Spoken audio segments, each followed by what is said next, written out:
कि प्यारे बच्चों इस प्रोग्राम को किस प्रकार से आयोजित किया जाता है। ठीक है, ये युवा ग्राम पंचायत प्रतियोगिता के नाम से है और इस प्रतियोगिता का आयोजन प्रतिवर्ष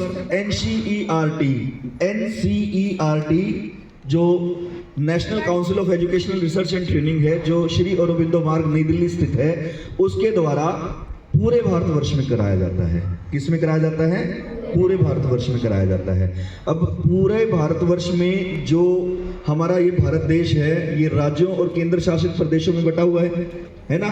तो जो भी अगले स्तर पर जज या ऑब्जर्वर्स आएंगे, वो एक चीज के मार्क्स और रखेंगे, आपसे सामान्य ज्ञान के प्रश्न पूछेंगे इससे संबंधित। ठीक है, जैसे आप से यही पूछा जा सकता है कि आपके बताइए केंद्र शासित प्रदेश भारतवर्ष में कितने हैं? कितने हैं बताइए? 7 हैं। जोर से बोलो, कितने हैं? 7 हैं। सब 7 बोल रहे हैं, पक्का 7 है। चलिए उंगलियों पर गिनते हैं। देखिए, लद्दाख, नई दिल्ली, चंडीगढ़, कितने हो गए? दादर और नगर हवेली, दमन और दीव, पौंडीचेरी, लक्षद्वीप, अंडमान और निकोबार द्वीप समूह, कितने हो गए? फिर आप तो 7 बता रहे थे। तो इस तरह के वो सामान्य ज्ञान के प्रश्न पूछेंगे हम। दूसरी बात, उसके भी अलग से पॉइंट्स रहेंगे अगले स्तर पर, ये प्रिपेयर करके बैठे। जैसे एक एग्जांपल और आपको क्वेश्चंस का मैं कोट कर देता हूं। हमारे देश भारत में जो ये सरकार है, शासन व्यवस्था की आवश्यकता होती है, क्योंकि हम एक सामाजिक प्राणी हैं और बगैर शासन के ये भीड़ को, लोगों को कंट्रोल करना असंभव है। तो हमारे देश में राजतंत्र है या लोकतंत्र है? लोकतंत्र और राजतंत्र में क्या अंतर होता है? कोई 11वीं या 12वीं कक्षा का बच्चा जिसके पास political science as a subject है, वो बतला सकता है मुझे? कोई 11वीं 12वीं के बच्चे यहाँ बैठे हैं, हाथ खड़ा करेंगे? हाँ, आप हैं तकरीबन बच्चे। तो मोनार्की में और डेमोक्रेसी में क्या अंतर है? लोकतंत्र और राजतंत्र में क्या अंतर है? कोई बताएगा बच्चा मुझे? जो लोगों का तंत्र हो, मतलब लोग अपनी सरकार स्वयं चुनते हैं, अपने प्रतिनिधियों को स्वयं निर्वाचित करते हैं। बिल्कुल सही। ये 45 नंबर चौकीदार जी के लिए तालियां बजाई जाएंगी। और राजतंत्र क्या होता है? हाँ, एक राजा होता है, बाकी सारी प्रजा होती है, जैसा उसका मन किया वैसे करते है ना। ठीक है, तो जो हमारे भारत में जो शासन व्यवस्था है, उसमें सरकारों के कितने स्तर हैं? कुल कितने स्तर हैं हमारे भारत देश में सरकार के? 3। कौन कौन से हैं? राज्य सरकार, ठीक है, वो सबसे पहले आनी चाहिए क्या? तो हाँ, भारत संघ की केंद्र सरकार, ये पहला स्तर है। कौन सा स्तर है? पहला स्तर है। दूसरा स्तर कौन सा है? भारत हमारा राज्यों और केंद्र शासित प्रदेशों में बटा हुआ है। केंद्र शासित प्रदेश सीधे केंद्र सरकार के अधीन आते हैं, जबकि राज्य जो हैं उनकी अपनी अपनी सरकारें हैं, उनको राज्य सरकार कहा जाता है। हरियाणा की है हरियाणा सरकार, पंजाब की पंजाब सरकार, उत्तर प्रदेश की उत्तर प्रदेश सरकार, राजस्थान की राजस्थान सरकार। तो ये दूसरा सरकार का स्तर है, राज्य सरकार। तीसरा कौन सा है? जिला सरकार। तो देखिए, एक राज्य आगे जिलों में बटा हुआ होता है। किस में बटा हुआ होता है? जिलों में।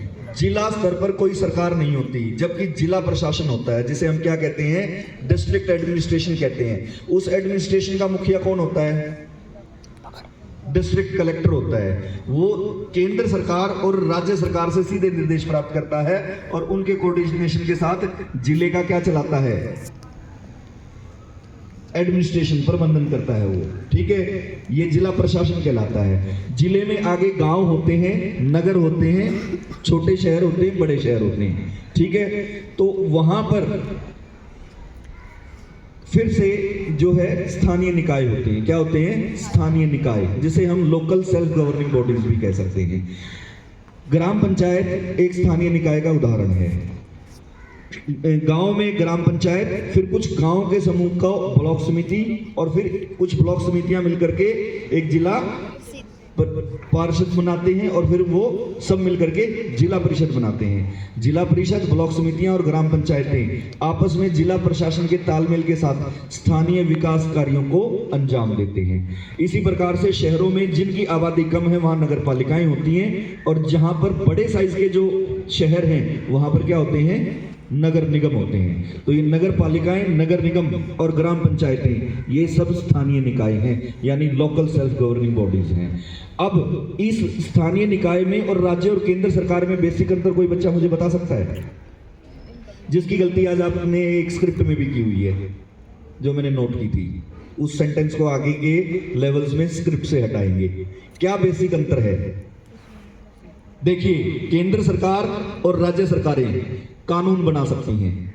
भारत सरकार संपूर्ण भारत के लिए और राज्य सरकार अपने राज्य के अधीन कानून बना सकती है, लेकिन स्थानीय निकाय कोई सरकार नहीं, कोई कानून नहीं बना सकती। क्या नहीं बना सकती?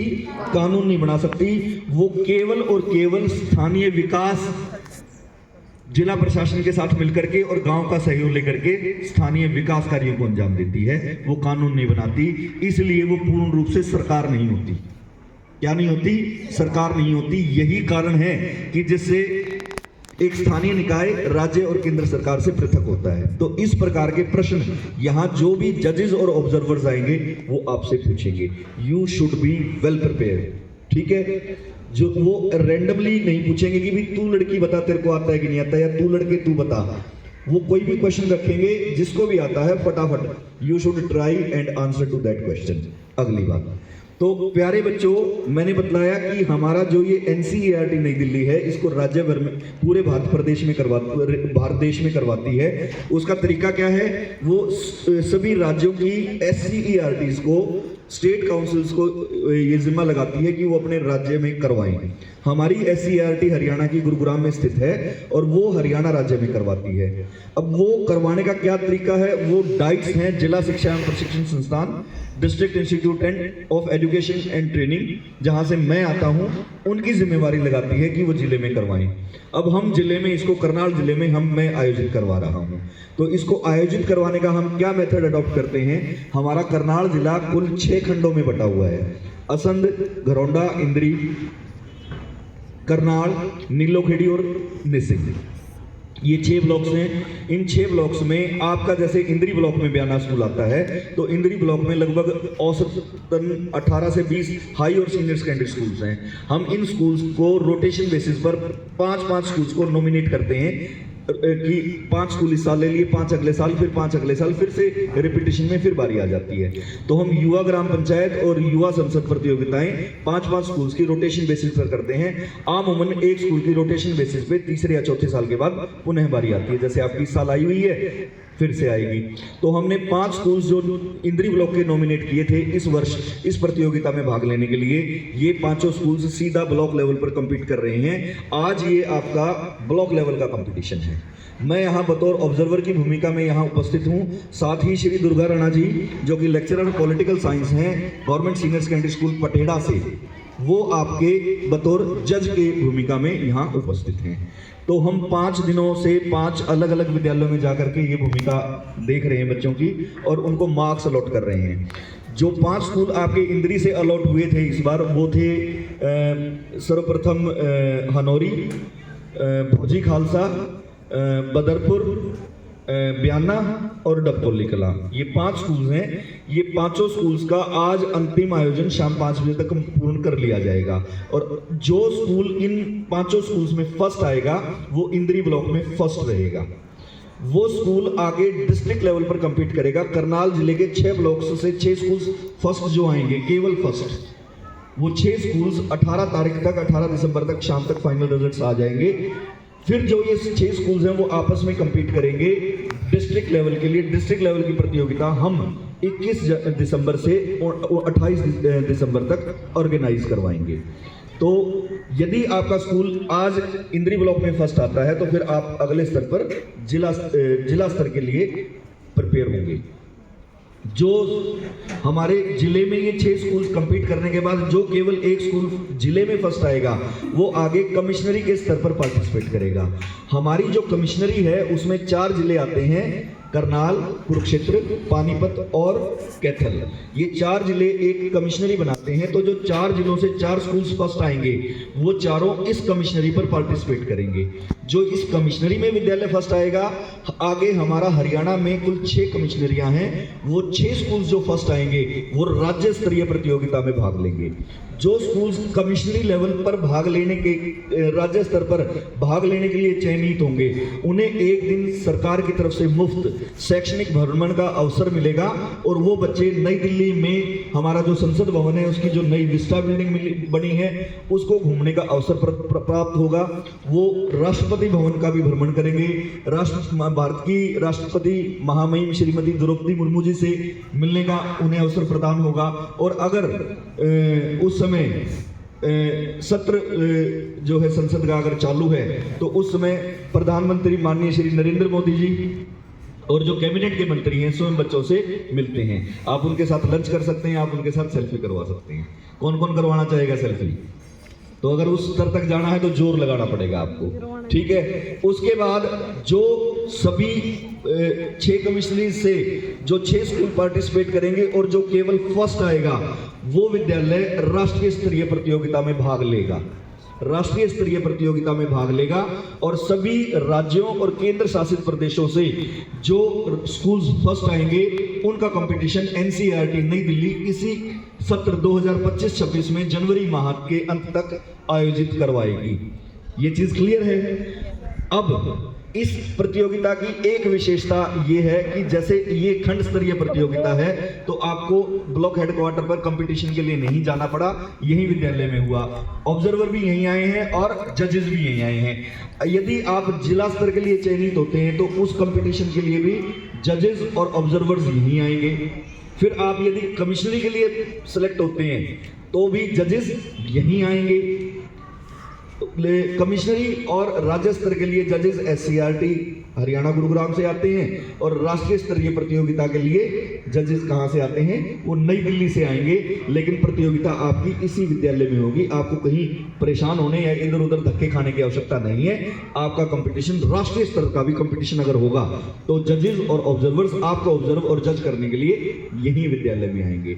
अगले स्तर की जब प्रतियोगिता होगी तो हम कुछ धनराशि आपके प्रधानाचार्य जी को भी मुहैया कराएंगे। आप बढ़िया टेंट और बढ़िया गेटअप जो है और मतलब उस अनुदान से इस प्रतियोगिता को आयोजित करवाने के लिए अगले स्तर पर इस्तेमाल कर सकते हैं। तो ये तो रही इस प्रतियोगिता को आयोजित करवाने की का तौर तरीका। मेरे ख्याल अब आपको एक रूपरेखा मालूम हो गई होगी। अब अगली बात जो महत्वपूर्ण है वो क्या है कि हमारा इन प्रतियोगिताओं को आयोजित करवाने का क्या उद्देश्य है। हम इस गांव में रहते हैं, विकास करने की आवश्यकता है कि नहीं है? आपके गांव की, आस पड़ोस की, सब चीज़ों की।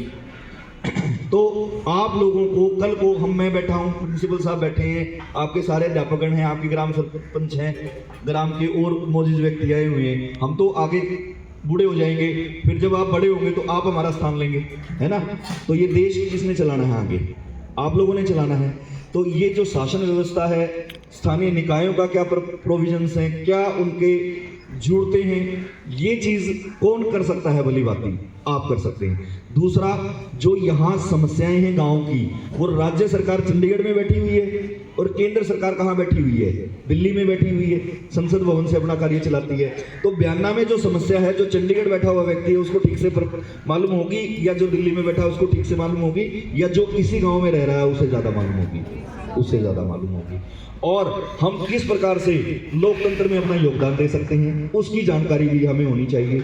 दूसरी बात, अधिकांश गांवों में इस प्रकार के आयोजन ही नहीं हो रहे हैं अभी तक मीटिंग्स के, है ना? भाई सरपंच बुला लेता, आ जा भाई, फटाफट साइन कर जा, है ना, रेजोल्यूशन रजिस्टर पे। कोई सोशल ऑडिट नहीं होता खर्चे का और चीजों का। तो लोगों में सामाजिक चेतना आए, जानकारी हो, किस प्रकार से मीटिंग्स होती हैं, किस प्रकार से आय और व्यय जो ग्राम पंचायत की इनकम हो रही है और ग्राम पंचायत जो एक्सपेंडिचर कर रही है उसको जानने का ग्राम सभा के हर व्यक्ति को अधिकार है। ये सब चीजें जो है आप लोगों की जानकारी में लाना, आप बच्चों की जानकारी में लाना, इन ग्राम पंचायत कॉम्पिटिशन्स को ऑर्गेनाइज कराने का जो है उद्देश्य है। अब बात आई ग्राम सभा की। आपने पहले ग्राम पंचायत की मीटिंग दिखाई थी या बाद में दिखाई थी? पहले किसकी थी? ग्राम सभा की। अब ग्राम सभा का सदस्य कौन होता है, ये प्रश्न है। कोई बच्चा बताएगा मुझे ग्राम सभा का सदस्य कौन होता है? हाँ बिल्कुल सही। जो उस गांव का स्थायी निवासी हो, उसकी आयु 18 वर्ष से अधिक हो और उस गांव की निर्वाचन सूची में उसका नाम दर्ज हो, वो व्यक्ति उस ग्राम की ग्राम सभा का सदस्य होता है।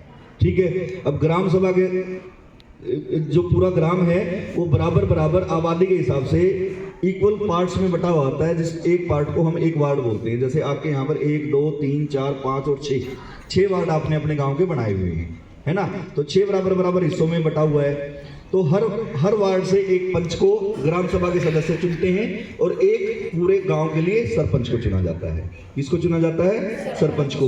तो सरपंच और ये पंच ये मिलकर के क्या बनाते हैं? ग्राम पंचायत बनाते हैं। उसके अलावा जो ये सचिव हैं ये कौन होते हैं, कहाँ से आते हैं? ये भी गांव के ही रहने वाले होते हैं। कहाँ से होते हैं ये डिस्ट्रिक्ट एडमिनिस्ट्रेशन की तरफ से सरकार के एक प्रतिनिधि होते हैं, जो गांव की रूपरेखा को, जो ये ग्राम पंचायत और ग्राम सभा की कार्रवाई है, इसको ऑर्गेनाइज करवाते हैं साथ मिलकर के। वो एक गवर्नमेंट के रिप्रेजेंटेटिव होते हैं ग्राम पंचायत के लिए। और जो ये इधर ये जो लॉबी बैठी हुई है, बीडीपीओ साहब हैं, डॉक्टर हैं, प्रिंसिपल हैं, एडीओ हैं, एसडीओ हैं, एएनएम है, एसएचओ हैं, ये सब क्या है? ये भी अधिकारी दीर्घा है। ये भी क्या है? अधिकारी दीर्घा है, जो गवर्नमेंट के नॉमिनीज हैं कि भाई ये इस क्षेत्र को देख रहे हैं, वो उस क्षेत्र को देख रहे हैं। तो प्यारे बच्चों, हमारा जो ये उद्देश्य है, हमारा जो उद्देश्य है वो ग्राम पंचायत की कार्य प्रणाली में पारदर्शिता आए, निष्पक्षता से सब काम करना सीखें। और क्योंकि आप भावी पंच, सरपंच और एमएलएज और एमपीज हमारे सामने बैठे हुए हैं भावी भविष्य के, तो आप लोगों में इस चीज की जानकारी उत्पन्न हो, यही हमारा उद्देश्य है, यही हमारा मकसद है कि हम इन कंपटीशंस को ऑर्गेनाइज कराते हैं। अब मैं आता हूं तीसरे पड़ाव पर, जो आपके कमेंट्स हैं उन पर। सबसे पहली बात यह है कि इस प्रतियोगिता में जो नंबर ऑफ पार्टिसिपेंट्स है वो मिनिमम 50 है और मैक्सिमम 55 है। मैंने हेड काउंट्स किए थे। The total number of participants was 55 and that was appropriate. वो बिल्कुल सही था। एक बात। दूसरी बात, समय जो इस प्रतियोगिता के लिए निर्धारित है ये एक रोल प्ले है, नाटकीय रूपांतरण है। आप मोनोटोनसली स्पीच दे रहे हैं और बोलते जा रहे हैं, चाहे पेपर रीडिंग कर रहे हैं, वो चीज काउंट नहीं होगी। चीज जो काउंट होगी वो होगी आपका अभिनय। क्या काउंट होगा? अभिनय। और अभिनय तर्कसंगत हो, जो एक आइडियल ग्राम पंचायत है और उसके जो एजेंडाज हैं और समाज में अवेयरनेस लाने के लिए जो चीजें और मुद्दे आप उठाते हैं, वो चीजें आपने उठानी है along with the natural act or natural flow or natural disbursement of the things। तो इसमें जो हमने टाइम रखा था वो मिनिमम 50 मिनट्स है और मैक्सिमम 60 मिनट्स है, 50 से 60 मिनट। आपने इस प्रतियोगिता को शुरू किया 11:42 AM पर और आपने इसको फिनिश किया है 12:35 मिनट पे, यानी आपने लिए हैं 53 मिनट, जो कि बिल्कुल टाइम स्लॉट के बीच में है। अगली बात जो महत्वपूर्ण है, इसमें शुरुआत आपने मियादी से कराई है। उसके बाद आपने एक यहाँ पर प्रॉम्प्ट्स का इस्तेमाल किया है। ग्रामीण लोग जो पुरुष वर्ग से आते हैं वो हुक्का वगैरह लग कर बैठे हुए थे, ठीक है, वो प्रॉम्प्ट्स दिखाने के लिए आपने उनका इस्तेमाल कर लिया, लेकिन कोई पीना मत सीख जाना, ठीक है, वो ठीक था। और इधर जो महिलाएं हैं आपस में बात कर रही थी, वो भी बहुत बढ़िया था। तो ये आपने बीच में एक छोटा सा अभिनय रखा, यहाँ चूल्हा लगा रखा है, डेगची रखी हुई है, पीढ़ा पाटड़ी रखी हुई है, ये सब चीजें हैं, ठीक है, जो ग्रामीण प्रवेश की होती हैं।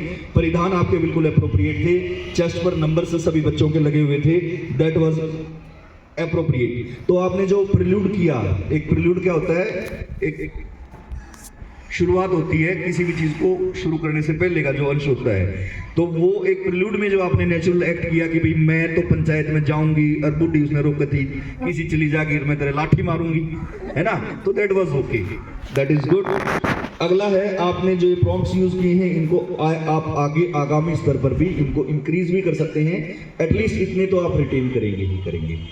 शोक संदेश था, शोक संदेश में सरपंच ने संदेश पढ़ा, इधर से एक ये पंच साहब हैं जो नीचे देख रहे हैं, हाँ, इन्होंने अनुमोदन किया, फोन लेके बैठा हुआ है, अच्छा पर्ची फाड़ रहे थे बड़ी, हाँ, इन्होंने अनुमोदन किया। तो इन्होंने उस स्क्रिप्ट में एक लाइन ऐड करनी है कि मैं इस चीज का अनुमोदन करता हूँ, प्रस्तावित करना किसी चीज को, और फिर उसको अनुमोदन करना। और अनुमोदन एक की बजाय एक से और भी करवा दें, जल्दी करवा दें, टाइम ज़्यादा ना कंज्यूम करें, क्योंकि टाइम पे आप ऑलरेडी पूरे हैं, ठीक है। और अनुमोदन के बाद शोक सभा मौन धारण किया, उसके बाद आप बैठे, ओम शांति ओम बोलिए कोई, तब बैठे उसके बाद। अच्छा, फिर पिछली कार्रवाई की रिपोर्ट ली गई। प्रश्न रखा गया, तालाब की मिट्टी को स्कूल में डलवाना। यहाँ लग भी रहा है, ये काफी साल बहुत पुराना तालाब ही होता था, झील में है, प्रासंगिक है। आय और व्यय का ब्यौरा दिया आपने, 9,41,000 आय हुई और व्यय 635 हुआ, और शेष जो है 306 हुआ। तो वो जो जजेस और ऑब्जर्वर्स बैठे होते हैं ना, वो अगर वो टोटलिंग मिसमैच होती है तो वो पकड़ लेते हैं उसी टाइम। तो ये अपना डाटा जो है बिल्कुल रिफॉर्म्ड रखें। इसमें आगे जब आपने लेखा रिपोर्ट दी है, सोशल ऑडिट ये हुआ आपका हुआ पिछली बार का, और उसमें कोई ऑब्जेक्शन नहीं था। अगली चीज, बजट एस्टिमेशन एप्रोप्रिएट होना चाहिए। बैठिए, जो लड़कियां 32 नंबर हैं, 40 नंबर और 18 नंबर चेस्ट है, वो खड़े हो जाएं। इन तीनों लड़कियां का जो अभिनय था वो एक यूं नहीं लग रहा था कि ये रटी रटाई स्क्रिप्ट बोल रही हैं या कोई पेपर को देख करके बोल रही हैं। इन्होंने अपनी जो भी डायलॉग डिलीवरी करी है वो बिल्कुल नेचुरल फ्लो में करी है, मतलब जैसे आम बोलचाल की भाषा ये कर रहे हैं। तो ये इनका जो नाट्य रूपांतरण में इस पूरे सीन को जो जीत करके ले गई, वो चेस्ट नंबर 32, 40 और 18 है। इनके लिए एक बार जोरदार तालियां बजाएं। बैठिए। कश्यप धर्मशाला के निर्माण की एक ने बात करी है, सिलाई सेंटर खुलवाना है। सरपंच साहिबा, ये बच्चे मेरे ख्याल इस नाटक के जरिए आपको कुछ बताना भी चाह रहे थे, ठीक है। गंदे पानी की समस्या है, गली पक्की करवानी है कहीं, आंगनवाड़ी भवन निर्माण की बात है, और पेड़ पौधे लगाने की ये इन्होंने जो है बातें रखी हैं।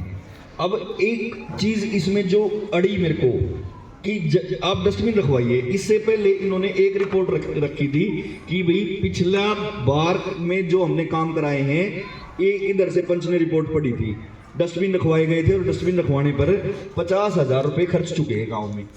और फिर एक जना कह रहा है कि जी गाँव में एक भी डस्टबिन नहीं है, डस्टबिन रखवाए जाए। तो ये कहीं स्क्रिप्ट में मिसमैच है। हाँ, ये नोट करें। किसने उठाया था मुद्दा कि गांव में डस्टबिन रखवा दिए जाएं? थोड़ी देर पहले सचिव महोदय ये कह रहे हैं कि गांव में डस्टबिन रखवाए गए हैं बयाननामे सब जगह, और उन डस्टबिन के रखवाने पर 50,000 रुपये खर्चा आया है। थोड़ी देर बाद जब वो कहते हैं कि ठीक है ये तो पिछले कामों का ब्यौरा हो गया, अब अगले नए कौन से काम लेने हैं, उसमें फिर एक जना खड़ा होकर कह रहा है जी गाँव में एक भी डस्टबिन नहीं है, डस्टबिन रखवा दो। तो ये जो चीज़ है वो मिसमैच है, ठीक है, इसको स्क्रिप्ट से हटाएं। अगली बात, एक प्रायोरिटी फिक्स करना कि भी काम कौन सा इनमें से, ठीक है सारों की बात सुन ली, कौन सा काम सरपंच साहब के द्वारा ये कहा गया कि पहले टेकअप करना चाहिए, प्रायोरिटी फिक्स करने की बात आई। तो वो एक बहुत अच्छी चीज़ लगी आपकी, और उसमें कि भी वो लड़की अड़ गई है कि पहले कश्यप धर्मशाला बनवाओ, दूसरा कहता है ये काम पहले कराओ, तीसरा कहता है ना जी वो पहले कराओ। तो ये रस और जो कॉन्फ्लिक्ट क्रिएट किया आपने, ये नेचुरल एक्ट ऑफ वे है, ये हमें अच्छा लगा। एक ये पेड़ों की समस्या आई थी कि भाई लोग जो है खेती बाड़ी करने के चक्कर में खेतों में डोड़ पे भी पेड़ तक नहीं रहने देते कि छाया आएगी पत्ते झड़ेंगे, और जिसकी वजह से पर्यावरण पे बहुत नेगेटिव इफेक्ट पड़ रहा है। ये बात उठाई, अच्छी लगी। स्कूल रजिस्ट्रेशन फीस, यहाँ बयाना की एक स्थानीय इस पर्टिकुलर स्कूल की प्रॉब्लम है, वो बहुत ठीक थी। ड्रॉप आउट्स की बात की गई, नशे की बात की गई, उसके लिए कमेटियाँ बनाई गई। और अब सेक्स रेशियो की भी जो लिंग अनुपात है गांव का बिगड़ रहा है, और कोई लिंग जांच करवाता है तो उसके लिए गर्भ में जब बच्चा है तो लिंग जांच करवाना जो है वो कानूनी जुर्म है। और अगर कोई गाँव में ऐसा करता हुआ पाया गया तो उसको पकड़ा जाए। एएनए महोदय ने ये 16 नंबर चेस्ट में जो लड़की बैठी हुई है, इन्होंने ये बात कही थी और इस पे अलार्म रेज किया, वो अच्छी बात है।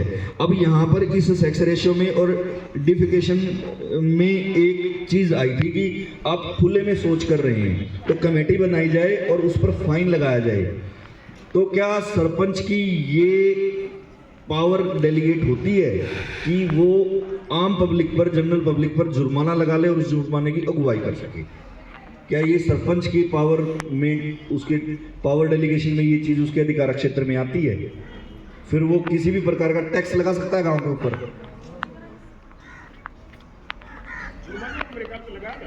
ग्राम पंचायत सामूहिक रूप से जुर्माना लगाएगी, उसकी परमिशन उसे जिला प्रशासन से लेनी पड़ेगी। तो या तो उसको स्क्रिप्ट को एप्रोप्रिएटली थोड़ा सा मॉडिफाई करें, या फिर उसको एप्रोप्रिएटली मॉडिफाई करें। थोड़ा सा इस चीज में कंफ्यूजन है, ठीक है। इसको एक बार उस सेक्शन को थोड़ा सा वो करें। इसमें फाइन इम्पोजमेंट की बात जो आती है, तो फाइन इम्पोजमेंट या टैक्स कलेक्शन जो है डायरेक्टली सरपंच के अधिकार क्षेत्र में आता है या नहीं आता, या वो जिला प्रशासन की उसे पहले मंजूरी लेनी पड़ेगी, क्या प्रावधान है, उस हिसाब से उसके जो सेंटेंस हैं वो स्क्रिप्ट के मॉडिफाई किए जाएंगे। टैब और मीडिया लिटरेसी की बात की गई है, जंक फूड की बात की गई है। एक मिसक्रिएंट्स की बात थी कि भाई वो शराबी हैं, नशा करते हैं, फिर एसएचओ साहब को खड़ा किया गया। एसएचओ साहब का जो जवाब था वो बहुत ही छोटा और कम शब्दों का था। उसके अलावा जो हमारी प्रिंसिपल महोदया थी, क्या नाम है इनका, प्रकृति, हाँ, प्रकृति ने जब वो लगाया कि भाई हमारे बच्चों का 1200 रुपये रजिस्ट्रेशन फीस है ना, बहुत ज़्यादा है, तो इनका जो जवाब है वो झूठ से ज़्यादा छोटा और फुलफिल करने वाला नहीं था। अगली जो इसमें बात आई, हाँ, जब सरकारी कर्मचारी जो ये लॉबी बैठी हुई है, भाई आप अपना अपना रिपोर्ट दे, इसमें जो प्रिंसिपल है इसने पहले तो स्कूल के अचीवमेंट्स बताई हैं कि भाई हमारे बच्चों ने बोर्ड में टॉप किया है, हमारा युवा संसद प्रतियोगिता में ब्लॉक पे फर्स्ट, डिस्ट्रिक्ट पे सेकंड, ये सब चीज़ें। और फिर हमारी रिक्वायरमेंट्स क्या है, स्कूल में ही ये चीज़ों की जरूरत है, वो अचीवमेंट्स गिनवाई, फिर रिक्वायरमेंट्स रखी, वो बिल्कुल अप्रोप्रिएट था। लेकिन बेटा खड़े हो जाएंगे ये लड़की, आप स्कूल के प्रिंसिपल हैं, वो देखिए आपके प्रिंसिपल ने, आपके सारे टीचर्स हैं, या माइक पे चढ़ जाते हैं तो डरते हैं बोलते हुए। आपकी स्लो साउंड थी, मोनोटोनसली आप बोल रहे थे, एनर्जी की जरूरत है आपने, और आपने जो भी बोला सब देख करके बोला। जबकि ये जो डॉक्टर महोदय हैं, ये खड़ी हो जाएं, इनकी स्पीच कॉन्फिडेंट थी, बिना देखे इन्होंने बोला है। जो स्कीमें गिनवाई हैं इन्होंने, वो बिल्कुल बिना पेपर को देखे हुए, सामने सबको देखते हुए। एक चीज और है कि अगर मान लो हम अपनी स्क्रिप्ट या अपना डायलॉग भूल गए तो कोई शर्म वाली बात नहीं है। मैं भी देखो बार बार मैंने चीजें नोट करी हुई, बार बार इस डायरी में तो देख रहा हूँ, देख करके ही बोल रहा हूँ ना सारी चीजें। लेकिन क्या मैं, जब मुझे आप लोगों से आंख मिलाने की जरूरत होती है, इधर उधर देखने की जरूरत होती है, या हाथ हिला के कैसे बात करनी है, मैंने इस हाथ को ज्यादा पटकना है, ऐसे पटकना है, या बिल्कुल सीधे खड़े रहना है, वो तो मैं अपने हिसाब से कर रहा हूँ ना। आपके साथ आई कंटेक्ट प्रॉपर अप्रोप्रिएट है, सबको मैं देख रहा हूँ। जब इसमें देखने की जरूरत हो तो मैं देख भी लेता हूँ कि क्या क्या रेलेवेंट है। तो कोई रेलेवेंट चीज देखनी है तो देख भी ले, वो कोई मनाही नहीं है। लेकिन आप जब बोल रहे हैं तो सारा ही इधर देख रहे हैं, सामने आप देख ही नहीं रहे, बस बोलते जा रहे हैं, आगे कौन सुन रहा है कौन नहीं सुन रहा। No, you should make a eye contact, ठीक है, बैठिए, शाबाश। डॉक्टर जैस्मिन थी, बिना प्रॉपर उसके इन्होंने देखा है, कॉन्फिडेंट थी, एप्रोप्रिएट इंफॉर्मेशन इन्होंने जो है डिलीवर करी। अब ये एडीओ जी खड़े हुए हैं, अवेयरनेस आपने फैलाई है, नए तंत्र और उपकरण और बीजों की बात तो आपने की है। इस समय जो सबसे ज्वलनशील मुद्दा है खेतीबाड़ी को लेकर के, वो पराल जलाने को है। और पराल जलाए बगैर काम चल सकता है, ये लोगों में एक भ्रांति है। बस यूं है कि भाई मेरे को किसी काम के लिए टोक किसा दिया सरकार ने, या किसी सरकारी अधिकारी ने, या लोगों ने, क्यों टोक रहे हैं मेरे को। उसको एप्रोप्रिएट रेमेडीज भी आ गई हैं, मशीन्स भी ऐसी आ चुकी हैं, उपकरण भी ऐसे आ चुके हैं। नहीं तो उसको टिल्ट करके जमीन में कुछ इंच दबा दिया जाए तो आगे फर्टिलाइजर और मैन्योर का भी काम कर सकती है। दिमाग में ये है बात लोगों के कि भाई मेरा तो एक किला जल गया, उससे क्या प्रदूषण होया। अरे आप यूं तो देखो, चुवर देगा सारा हरियाणा जब जला रहा है, सारा पंजाब, सारा राजस्थान जला रहा है, तो फिर प्रदूषण कितना होगा, है ना। तो इस पर कुछ ना कुछ आप जरूर अपनी स्क्रिप्ट में ऐड करें, इस तरह की अवेयरनेस को लेकर के, क्योंकि आप एग्रीकल्चर साइड से हैं। एक एसडीओ जी बैठे हुए हैं और आपका कोई डायलॉग नहीं था, वो टाइम के करके आपने वो रिड्यूस करवा दिया है। तो इनको जो टाइम आप नोट करते रहेंगे, अगले स्तर पर टाइम कम रह गया है तो इशारा किस तरह से करेंगे, जजेस को ना नोटिस हो, और इशारा कैसे करेंगे कि बढ़ा दो, ऐसे घटा दो, वो आपने अपना मैनेज करना। ठीक है, ये बात बिल्कुल मान गए हैं। अब जो अगली एक और जो बात आई है कि नोटिस देने की बात आई थी, इसमें एक लड़की बुढ़िया का रोल कर रही थी। कौन है वो, लाठी लेके चल रही थी, खड़ी हो जा। जब तू यहां से वहां तक चली थी, हंसी नहीं रुक रही इस लड़की की, बट आप एक्ट कर रहे हो, सब आपको देख रहे हैं। खाम खा नहीं हंसना, खाम खा नहीं हंसना। बुढ़िया का रोल कर रहे हो, बुढ़िया का ही रोल करो।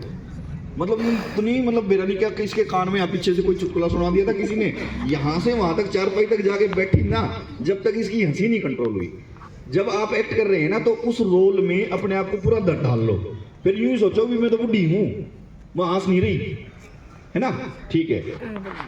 तो ये जो गर्ल थी who was acting as an elderly lady, she was laughing unrequired, वो जरूरत नहीं थी उस हंसने की, और फिर वो हंसती बड़ी मुश्किल से ओट बीच के उसने चारपाई पकड़ी है।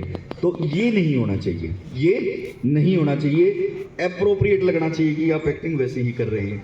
ग्राम पंचायत मीटिंग का एजेंडा आपने तैयार किया, उसको प्रिपेयर करके सर्कुलेट भी कराया है, इन्फॉर्म भी किया है, चौकीदार के थ्रू नोटिस भी आपने चिपकाए हैं, वो सब ठीक है। उसमें जो समस्याएं ली आपने, वो गोबर कूड़ी की, सड़क सफाई की, बाल विवाह और नशा रोकथाम की ली, एजेंडा को लिख भी दिया और सिग्नेचर भी करवाए, पारित भी करवाया। लेकिन जो यहाँ वांछनीय है, कोई काम करवाना है और उसमें फाइनेंशियल एक्सपेंडिचर होना है, तो वो उस तरह का रेजोल्यूशन हम देखना चाहते हैं कि ये काम हम ये करवाना चाहते हैं कि बयाना गांव का पानी गंदा नालियों का या ड्रेनेज का खड़ा रहता है, उसके लिए सीमेंटेड सिलेंड्रिकल पाइप्स लगवाने हैं, 3.5 किलोमीटर ड्रेन तक छुटवाने हैं, उसमें 42 लाख रुपए खर्चा आएगा, और वो कोई फाइनेंशियल टास्क टेकअप करना है, वो चीज़ का रेजोल्यूशन आप स्क्रिप्ट में ऐड करें।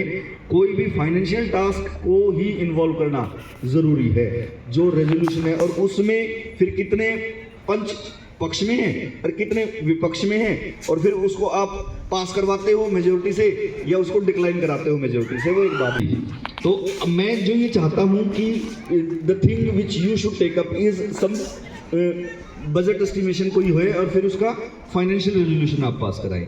तो ये सब चीज़ें हैं, ठीक है, ये सब चीज़ें हैं जो आप इसमें आके टेकअप करेंगे।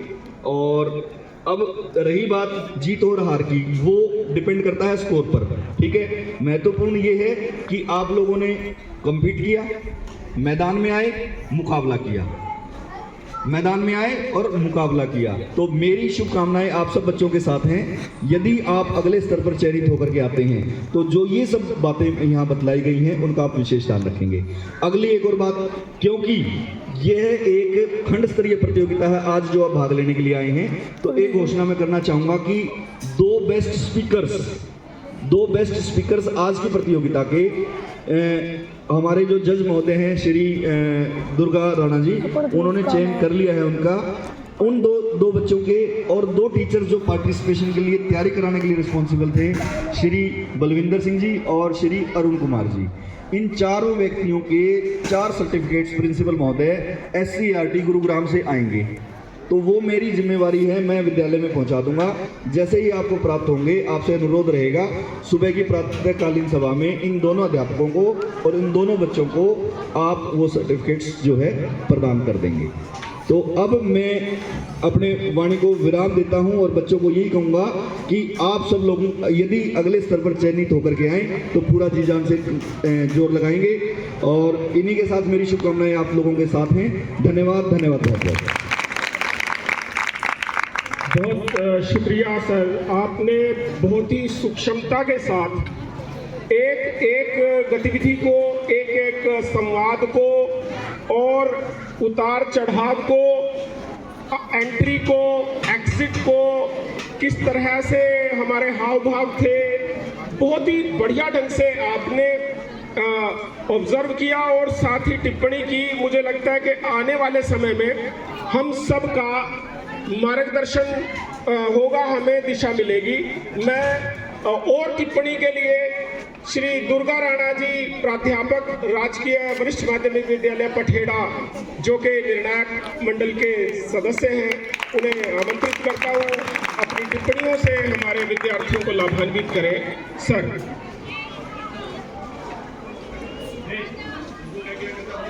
यहाँ पर उपस्थित गांव प्रमुख प्रिंसिपल महोदय और ब्रजेश वत्स जी, हमारे अनुभवी अध्यापक और मेरे बहुत पुराने साथी बचपन के सखा मुकेश जी, हमने लगभग 15 साल एक साथ टीच किया है। और सभी अध्यापकगण, सभी को मेरा नमस्कार और बच्चों का आशीर्वाद।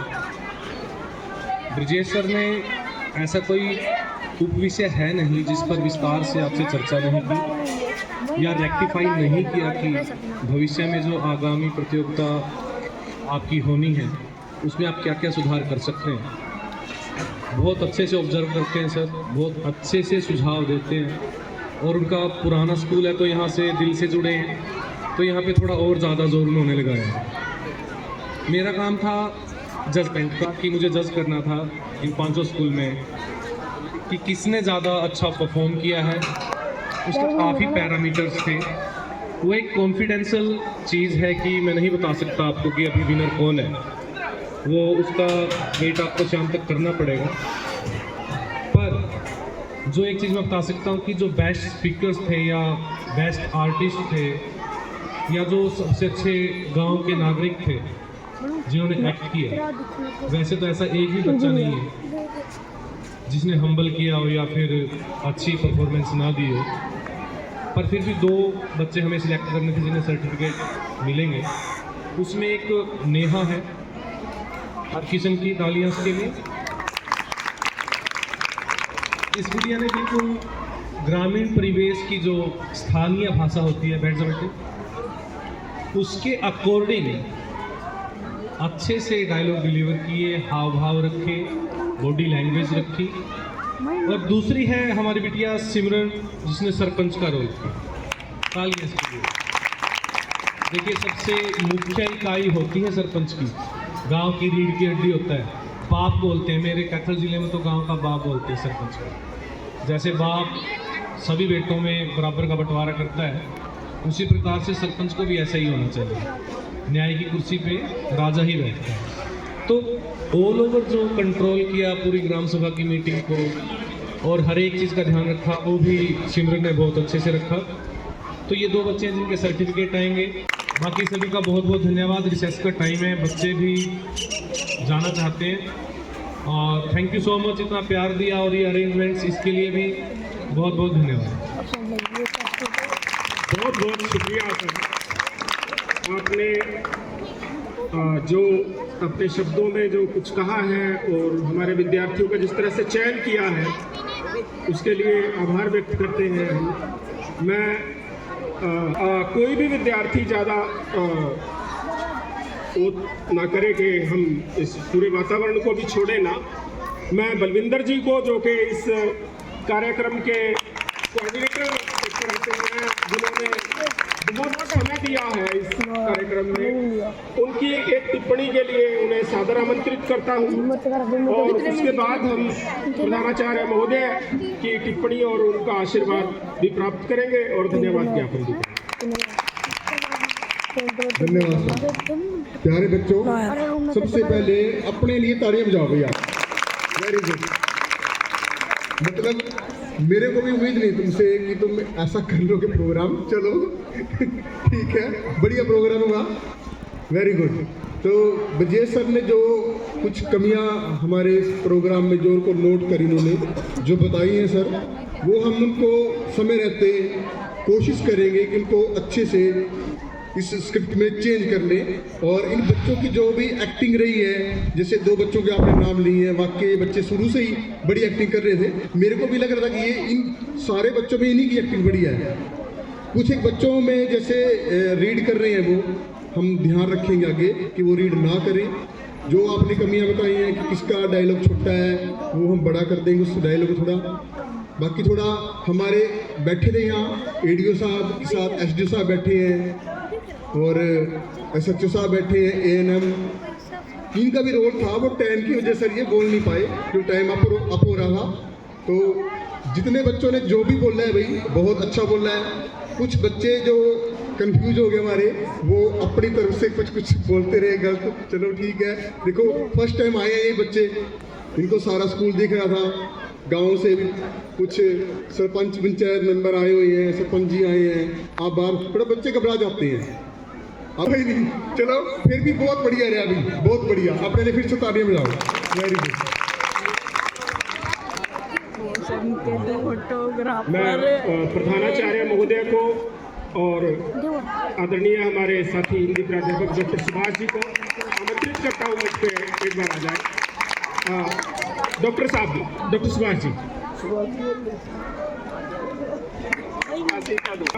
मैं धन्यवाद ज्ञापन के लिए डॉक्टर सुभाष जी को सादर धन्यवाद। परम आदरणीय डॉक्टर ब्रजेश वत्स जी, राणा सर, वो ग्राम पंचायत बियाना की सरपंच महोदया, आसीन पंच, प्रधानाचार्य जी, समस्त अध्यापकगण और विकसित भारत की युवा ग्राम पंचायत, सर्वप्रथम आपको बहुत सारी शुभकामनाएं और जोरदार तालियों से एक बार सभी का अभिनंदन स्वागत करें। वो गांव की भाषा में कहते हैं ना कि आप लोगों ने लट सा गाड़ दिया, तो ब्रजेश जी के मुखारविंद से सुनकर बहुत अच्छा लग रहा है। तो युवा ग्राम पंचायत इसी प्रकार से आगे बढ़ती रहे और ग्राम पंचायत बियाना का समर्थन भी आपको मिलता रहे, ऐसी हम आशा और कामना करते हैं। और जो भी हमारे अतिथिगण आज यहाँ पहुँचे हैं, मैं अपने पूरे विद्यालय परिवार की ओर से आपका हार्दिक स्वागत, अभिनंदन और आभार व्यक्त करता हूँ कि आपने इतने मनोयोग से बैठ करके हमारे बच्चों की ग्राम पंचायत के इस नाट्य को देखा, परखा, जांचा और इनको शुभ आशीष दिया। तो मैं पुनः आपका आभार व्यक्त करता हूँ। धन्यवाद। आपने जो भूमिका निभाई है वो तो है ही। कुछ विद्यार्थी अलग भूमिका में थे और उन्होंने पूरी मेहनत की है। ये टीम तो है ही, इस टीम के साथ एक टीम ऐड हम कर रहे हैं, उनका नाम लेना मुझे ज़रूरी लगता है। एक तो संकेत हैं जिन्होंने वीडियोग्राफी की है, इनके लिए जोरदार तालियां बजा दो। नवजोत जो कि माइक सिस्टम की संभाल कर रहे थे और साथ ही वीडियो में भी सहयोग कर रहे थे, उनके लिए भी जोरदार तालियां बजा दो।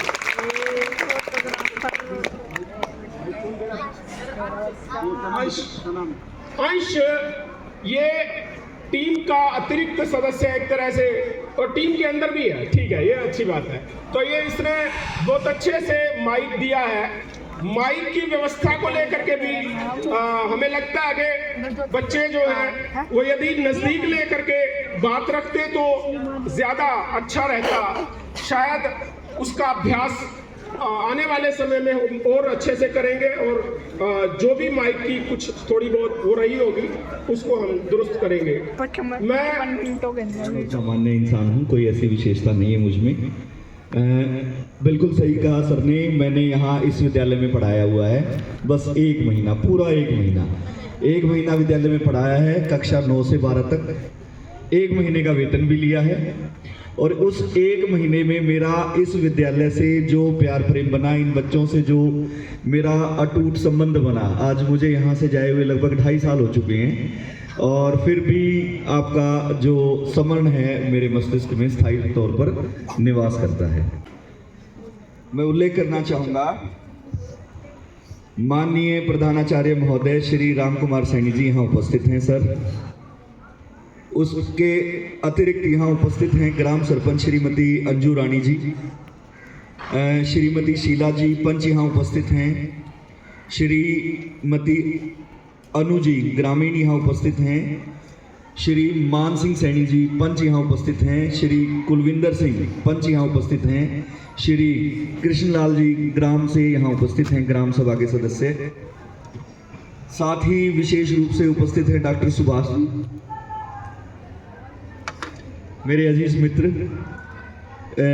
अरुण जी मेरे अजीज मित्र, PGT Hindi, mister Vinod ji PGT English मेरे अजीज मित्र, सतीश राणा जी मेरे हरफल मौला साथी यहाँ उपस्थित हैं, बलविंदर जी पीजीटी पॉलिटिकल साइंस और इस पूरे कार्यक्रम के सूत्रधार यहाँ उपस्थित हैं, Shri Narendra Kumar ji PGT physical education और हंसमुख व्यक्तित्व के धनी और सदैव मुस्कुराते हुए नरेंद्र जी उपस्थित हैं, Shri Mahesh ji PGT political science, इनसे मेरा अभी पहली बार परिचय हुआ है आज। हाँ, श्री राजेश सैनी जी पीजीटी इंग्लिश यहाँ उपस्थित हैं, श्री नरेश मीत जी टीजीटी हिंदी यहाँ उपस्थित हैं, श्री सोमपाल जी टीजीटी संस्कृत यहाँ उपस्थित हैं, mister Mukesh Kumar PGT history यहाँ उपस्थित हैं, और मिस्टर मुकेश जी के तो मुझे चुटकुले भी आज तक याद हैं सर, आपके सुने हुए मैंने, और मिस्टर बलराज कामकोज जी पीजीटी इंग्लिश यहाँ उपस्थित हैं, विनोद जी यहाँ उपस्थित हैं, सभी साथीगण और भी जो साथी रह गए हैं, आप सबका यहाँ मेरे उपस्थित होने पर मिड डे मील कुक्स का भी मैं विशेष रूप से स्वागत करना चाहूँगा। जैसे ही मैं बोलने लगा हूँ आकर के बाहर जो है सुनने लग गए हैं, तो आप सभी साथियों का ये प्यार और आभार पा करके और इन बच्चों का जो दुलार पा करके मैं गदगद हो जाता हूँ। ठीक है, अब मैं देखो, मैं आज सुबह घर से चला, बहुत पतला था, सूखा हुआ सुई जैसा, अब मैं मोटा भी हो गया हूँ, तोंद भी निकल गई है, एकदम से आपको देख करके खुश हो गया हूँ। अभी भी हुआ हूँ मैं मोटा, पहले इतने मोटा नहीं था। कहूँगा इस कार्यक्रम को तैयार कराने में मुझे ज्ञात हुआ है कि Shri Balwinder Singh ji PGT political science और श्री अरुण कुमार जी पीजीटी हिंदी, इन दो व्यक्तियों का विशेष योगदान रहा है। तो यदि आप चयनित होकर के इस मुकाबले में अगले स्तर पर जाते हैं तो इन सब चीज़ों का बच्चे भी और आप दोनों भी नोट ले लें कि अगले स्तर पर ये सब जो चीज़ें हैं